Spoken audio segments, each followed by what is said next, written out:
On dit qu'il est un père avec le cœur d'une femme. Parce que quand on aime, même quand c'est gâté, tu dis non, ça, il va changer. Ça va aller. Tu as faim. Il y a quelqu'un qui est là, qui est rassasié déjà. Il veut te donner un peu. Tu dis non. Il s'est en train de parler. Un jour, ça va cuire. Souvent, quand ça cuit là, le gars soulève la marmite. Alléluia. Ça ne t'arrivera pas au nom de Jésus.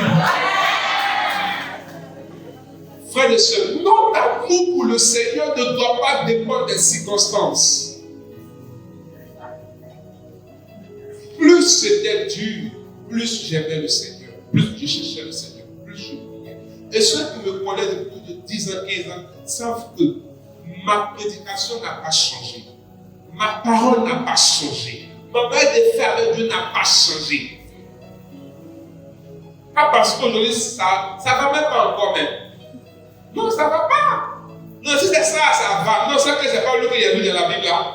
Là, on ne parle pas de Salomon, on ne parle pas d'Abraham qui était riche en argent, non en bétail. Toi, après, il était blin. On souvent les gens, on ne parle pas de Salomon, la reine de Saba. Ça ne va pas encore. Moi, c'est un peu ce qu'il y a vu dans la Bible. Oui, c'est un ce qu'il y a vu. Jésus portait toujours du lait.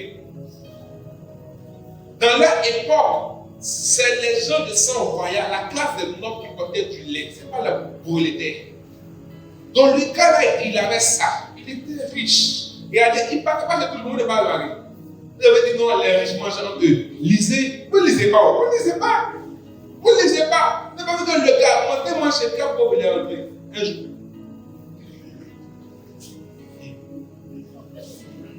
Lazare, on dit le pauvre Lazare.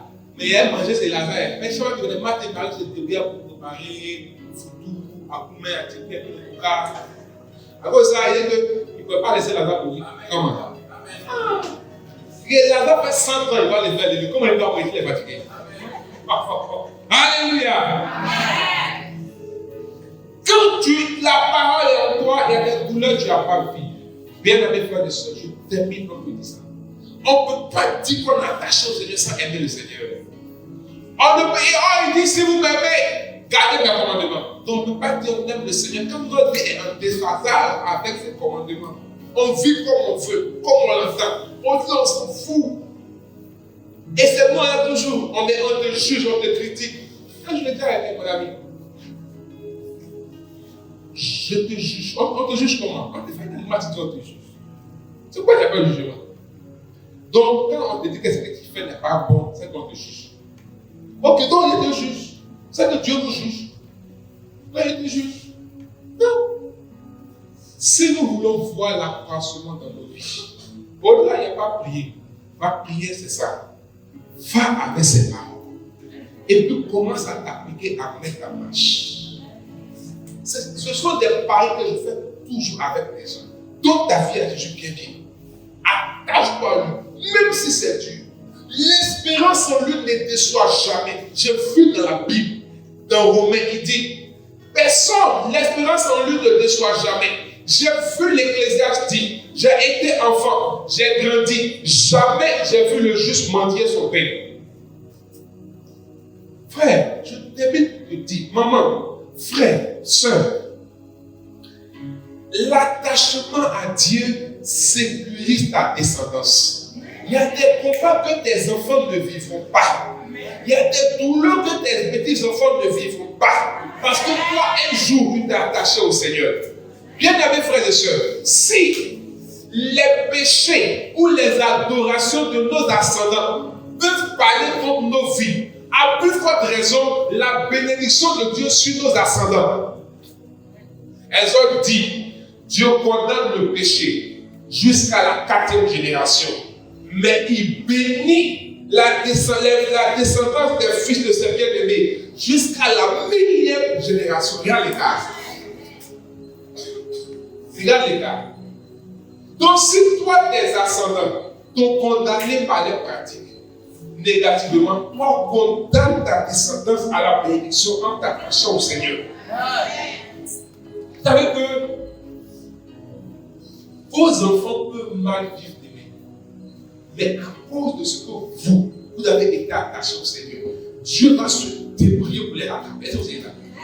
Salomon a énervé Dieu. La Bible dit que Dieu était irrité contre Salomon. Vous savez ça? La parole de Dieu était irrité contre Salomon. Mais il a dit, à cause de mon alliance avec mon serviteur David, je laisserai une royauté à la maison de David. Sinon, si c'est à cause de Salomon là, Dieu allait finir et tous. Mais à cause de la pourquoi? Parce que David est le gars qui était attaché à Dieu. Donc quand Dieu regarde David, il veut tuer Salomon. Mais à cause de David, il ne peut pas. Dieu regarde Sodome et Gomorrhe. Il veut détruire tout le monde. Mais quand il regarde Abraham qui est attaché à lui, il doit faire sortir l'autre. Ton enfant, tes petits-enfants seront épargnés de certaines souffrances. Parce qu'aujourd'hui, tu t'es attaché au Seigneur. C'est pourquoi quand vous marchez avec Dieu, les gens vous disent non, Seigneur, fais ça pour moi, donne-moi à manger. Ça là, ça va de joie, il va te donner. Mais cherche à vivre de sorte que tes petits-enfants et tes enfants marchent pleinement, sans fournir d'efforts. Parce que toi, tu t'aurais attaché au Seigneur. Chaque fois que Dieu se révélait à quelqu'un après Abraham, il a dit quoi? Je suis le Dieu de tes pères, n'est-ce pas? Je suis le Dieu de tes pères, Abraham, Isaac. Quand ça chauffait sur Jacob le voleur, chez Laban, c'est que Dieu même a fait la maman et déballer lui. Oui. Hey, Dieu a fait la maman et ce que Jacob a fait là, c'est bon. Demandez-moi ce que il a dit, c'est bon. Allez prendre, toi tu travailles pour quelqu'un, puis toi tu le travailles. Et puis, mais c'est Dieu qui l'a bien l'idée. Oh, laissez-le pas. Il dit attachez-vous au Seigneur. Dieu a vu Jacob souffrir. Dieu vient le voir et puis lui dit, je suis le Dieu de tes pères, Abraham, Isaac. Non, Jacob c'est un voleur. C'est un sourd. Mais Dieu a utilisé son don de sourd pour le faire sortir de la souffrance. À cause de ses pères, Abraham et Isaac. Pourquoi? Parce que Abraham s'est attaché à Dieu, le père de la foi. Isaac s'est attaché et il a cru en Dieu. Même si Jacob c'est un voleur, Dieu ne pouvait pas faire autre chose que le sortir de cette situation. Deuxième chose, il a volé Ésaü. Ésaü était énervé. Quand on lui a donné que Jacob avait peur, il a fait partir tout le monde. Mais avant qu'il ne croie Ésaü, Dieu avait changé son nom. Aïe! La nuit là, Dieu est venu le voir. Ils ont fait palabre les deux. Même dans palabre Dieu, Dieu dit, tu ne t'appelleras plus Jacob, tu t'appelleras Israël. Et à cause de ça, Ésaü, son frère, il a ce foin. Quand il a vu, il dit, Jacob, mon frère, il venait pour le tuer. Pourquoi? Parce que Abraham s'est attaché à Dieu. Isaac s'est attaché à Dieu. Rebecca s'est attachée à Dieu. Sarah s'est attachée à Dieu. Attache-toi au Seigneur. Et tu vas préserver ta descendance, tes enfants de la mort, du malheur, de la misère, de la pauvreté. Que Dieu te bénisse au nom de Jésus.